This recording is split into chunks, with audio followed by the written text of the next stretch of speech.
Welcome everybody, Neil McRae here for another Pulp Fiction themed Domino arcade update. And why am I playing Pulp Fiction? Because the game's arriving tomorrow, so I'll probably stream it tomorrow night, unbox it, have some fun with it. Pulp Fiction SE, I've got an alien order, but I bought an SE for our club. So come and join me tomorrow, or it might have already happened depending on how stupid I am in uploading this video. Anyway, why are we doing this video today? Well, just wanted to cover a bit of my AV setup here. So as you know, I've got all these glorious games, places, because I'm kind of working on clearing a few things up, so the place is it's not its normal polished self, let's say. So first off, up here, I've got two screens. They are hooked up to Able digital content management system, and I highly recommend it. It's free and it works with everything. So I've tried lots of content management systems that don't work, or sometimes work, or work with Insider, or work with Scorebit, or work with Matchplay, but they don't all work together. This one's the first one that works together, and it's post 4K, so it's running off, they're running off a couple of Google TV things. It's just an app, it's an Android app, and it works beautifully. I have to say, I'm super impressed by it. Really easy to set up, no complex configuration. It doesn't play, I think it plays videos, but I haven't tried that yet. Anyway, here on the left hand screen, I've got kind of the Domino arcade, standing inside a connected leaderboard. I should point out, I have games on location, that's how I've got a leaderboard here. Actually, leaderboard at home doesn't make a huge amount of sense. I'll ask me why in chat. I've also got Scorebit's leaderboard. These are currently games that I've got in the Domino arcade, and I don't know what that's now playing, but it's playing something interesting. Alexa, stop. I'll just shut that up. And then I've also got on this screen, I actually got it on both screens, so we had a max play, and it's dead easy to add a website to this content management system. It means everyone can see it. Also means I can keep my projector for the stream so that people can watch people play. On this screen, I typically have just Scorebit live scores, so it won't be doing anything right now. You can see some of the historical scores people playing, so that you can kind of look at Elvira, or you look at Stranger Things rather, and see someone beat someone 128 million to 41 million. Yeah, it's quite cool when you've, like, I normally have events, I've got a big marquee outside, and we have this up and running so people can see the latest scores on every game. And then it flips, when it's quiet, it flips to the high score table that's already on that other screen. So anyway, that's what I've kind of got up there. And the other thing I've got, and I'll kind of show this up close, is I've got one here. Let me just find it. So this is a HDMI to, this is an LVDS, low voltage display system, I think it's called, which is what comes out of a Stern motherboard. Actually, in pretty much all the motherboards that are PCs as well, this is a kind of PC interface, really a laptop interface. And you basically plug the Stern output into here, and you get HDMI, and you plug that other cable, this cable that's loose, into the Stern, and you get HDMI out. It's not actually, strictly speaking, it's not an HDMI resolution, but it tends to work. It's 1366 by 768. It's more of a VISA resolution than an HDMI one, but it's a kind of equivalent to 720p anyway. It works in most, but not all, capture cards. So if you're buying a capture card to capture, just make sure it captures stuff other than 720p, ideally kind of VGA based resolutions. Works really well. This is $30 from Geekworm, and there's an STL file for the thing. I've got a like magnetic thing, it just clamps on, plugs in, and as they say in the UK, and I think in Australia, Bob's your uncle. Actually, I'm just fitting this to Foo Fighters right now. You can see it in there. You can see it plugged in. Foo Fighters, what a glorious game. Well done to Jack and team. And okay, so they all come back as this big pile of cables here, which I've kind of been trying to tidy up a little bit. And they go into my streaming rig. You're like, what? So this is a Xeon-based server. It has a P2000, that's the first card here. P2000 Quadro, NVIDIA Quadro card, actually made by PNK, which is not, I wouldn't call it a super powerful card. For certainly, I mean, you can play games, but it's not meant for games. But what it's great at is doing multi-codec encoding. Neil, why is that important in streaming? Well, if you've done an action replay, you're grabbing more than one stream, or if you're capturing a stream from somewhere else and piping it in, or you're capturing an IP device that's codec based, like a webcam, this helps a lot because it can encode more than one stream. Typical NVIDIA gaming cards, actually most gaming cards can only do one stream of encoding, which is fine for many people, but for pinball it's probably not really what you want. And then next to that I have got 6 Magewell 4-port 1080p encoding cards, and I'd really like a 7th one because I kind of need it, but there's not really a motherboard out there that supports it, not yet at least. And this is all the HDMI that comes out, and it kind of runs around here. There's some that goes over that way to the other side of the rig. I've got kind of Ethernet, gigabit Ethernet here, bunch of other plugs and shit. And then actually behind here, I've actually got a projector here, and behind the projector screen I've got my Axoon transmitters for my rig. And then that goes in, so the outputs, I've got 4 screen outputs from this video card. One goes to, well actually they all go to this HDMI switch that you can kind of choose what input and output that you have on it. That then goes to the 4 outputs that I've got. So I kind of have 2 outputs, which is this small screen and then one of these 3 screens, this TV or this projector or this screen. They kind of mirror, because I only want to really use 3 outputs here. I'll explain why in a momento. And I can kind of display anything. You can see a game there. Let me explain that in a moment. So all this stuff comes in, and I can kind of flick. So at the moment I'm running XSplit. If I find my keyboard, I can kind of show you the different scenes. One day I'll do a proper video with a tripod and all that shit. So this is kind of card 0. Oops. So it's got 3 things closed because my rig's not on, but it's also got, the other thing I've got in here is this really good 30x zoom PTZ optics PTZ camera. It's a beautiful piece of engineering.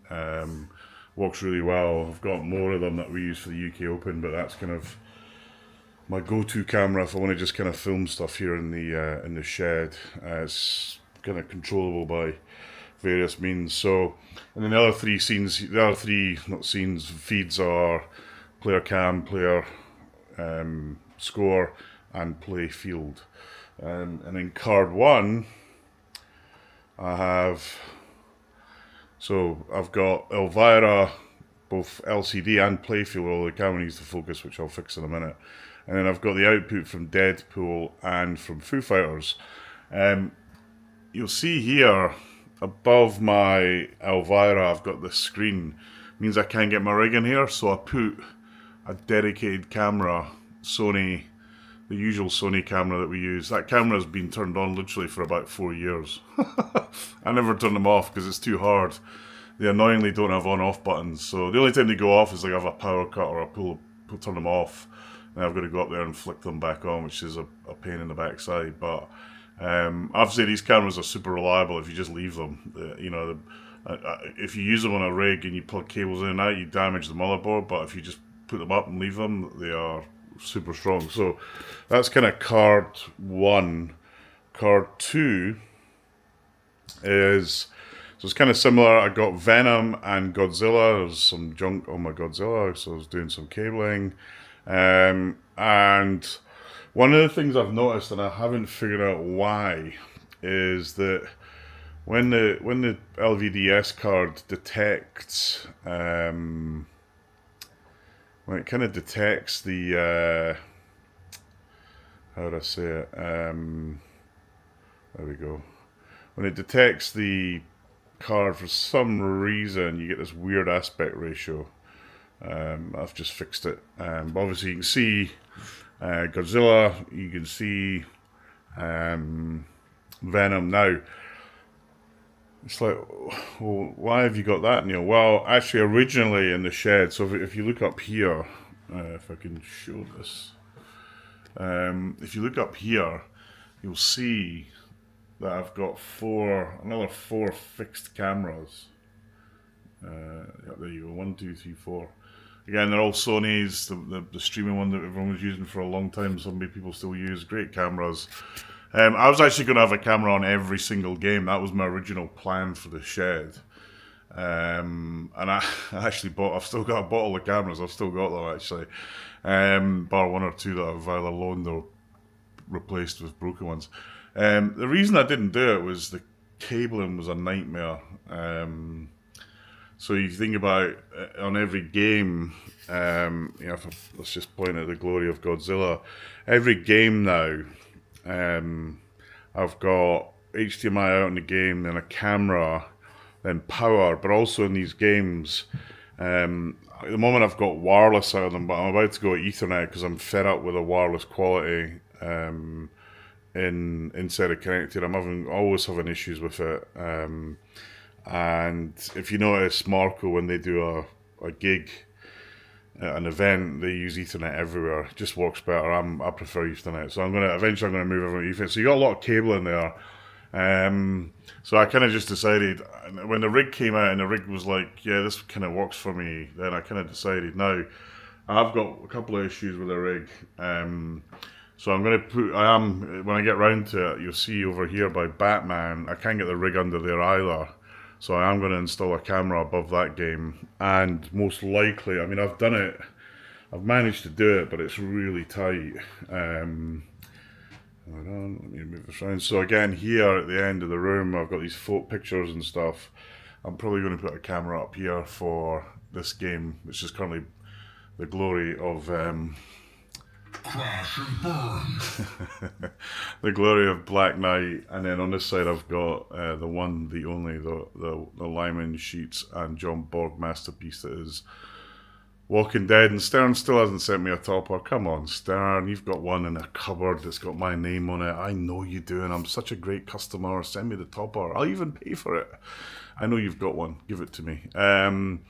So and actually, let me come back. I'll come back to the CGC games because they've got a part to play in this as well. So that's card. I've kind of covered a lot of this, but that's kind of card 2. Card 3 has got it's got Bond 60th, which comes in upside down. I don't know why, if that's something Stern did with the screen. Bond 60th, I've got a camera above that, and I've got Bond Thunderball LE with the LCD and a camera above that. And then this is card 6, and there's a long story for that. I won't bore you with it, but I got a space for Batman 66. I haven't run the cable in for Batman 66, but I will do. I've got Iron Maiden, I've got Stranger Things, and I've got Black Knight, all LCD outs. And then when I go to the final card, so I've got 2 inputs that go to the other side of the room into another HDMI switcher. And from there I've got all the CGC games. So the CGC games, the screens on them, those little thin screens, are HDMI screens, believe it or not. And you can just grab the output. It's not easy to split it. You've got to buy, I tried about 100 splitters. So what I would usually end up with is either output on the stream or output on the display. And I found this specific splitter type that allows me to have both. It's powered, so you need USB power, which is a pain for these games. I have to say one thing I'd just say to CGC is you refresh stuff. Please make it easier to capture sound in HDMI. I mean, it's close on HDMI, but it's no cigar. Be really easy to make it. And Spike 3 Stern, if you don't have HDMI and audio out, honestly, man, I mean, I'll just not send you Christmas cards anymore or something. But I can kind of put these up on these other two screens that I've got. Again, they're on the HDMI switch, so I can pipe anything to anything pretty much. And also I can also put the display, the digital display on here, and actually outside. So I mentioned this. So there's a couple of other things here. These two displays here are actually for stuff outside. So I've got two cables that run outside. There's nothing plugged into them right now, as you can see. But typically when I run a big tournament here, usually about 52 people, I kind of move the streaming kind of commentator bit outside, and we have a couple of cameras out there just to capture what's going on in the commentators. So that's what those two ports are there. At least at the moment, I might use them for something else if good games keep coming out. I mean, I've got actually Jurassic Park in my shed. Tomorrow I've got Pulp Fiction arriving in. At some point I've got Jaws, so I'm I kind of wish the pinball manufacturer would slow down a little bit. It's crazy. And I need a bigger boat, that's for sure. So I've got this projector. It's a short throw, actually gaming projector, made by Acer. It's on there, kind of. They've got this Predator sort of gaming thing. This is a really great projector, I have to say. For the money, it's phenomenal, and it's short throw, so you don't need a big kind of gap. The screen's 120 inches, I think, or centimeters. I can't remember. I want to say inches, but I might be wrong on that. It's great for playing games. So coming from the CGC games, they get piped in, and I've got a little switch that I can switch between them. It's not as ideal. I have to have a port for every CGC game, but I don't need that so much because it's easier to grab the HDMI off of them. Well, in theory, it's easier.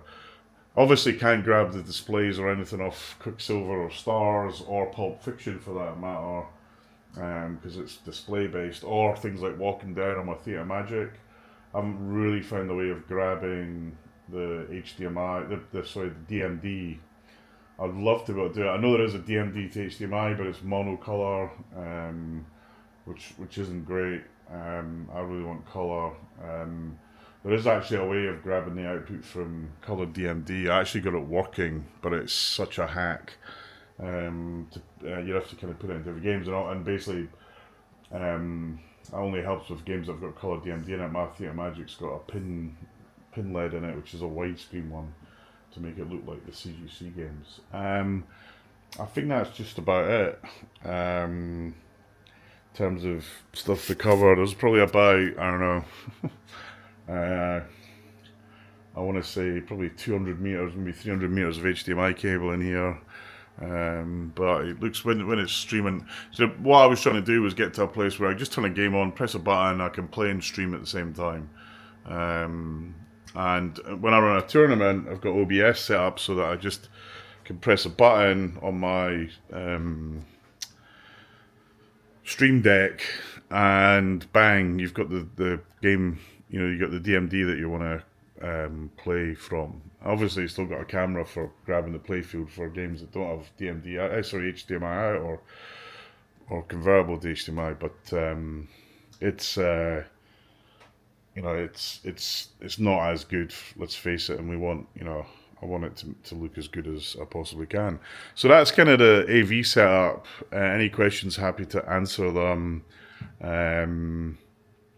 And this doesn't come cheap. You saw my rig setup and this setup. You can do. There's ways of making it lower price. Probably use the Elgato cards rather than the Magewell ones. But I just love the Magewell cards. They're pretty brick solid, except they tend to come out a bit dark. You always want to turn the brightness up or the contrast or the exposure up a little bit, depending on what you're viewing through them. But yeah, they tend to work pretty well. I'm just waiting for that Foo Fighters topper and Venom topper. It feels like every time I get all 10 toppers for this row, they bring a new game out and I lose them. So anyway, that's pretty much the AV setup at Domino Arcade. I hope that was interesting and useful for you. If you've got any questions,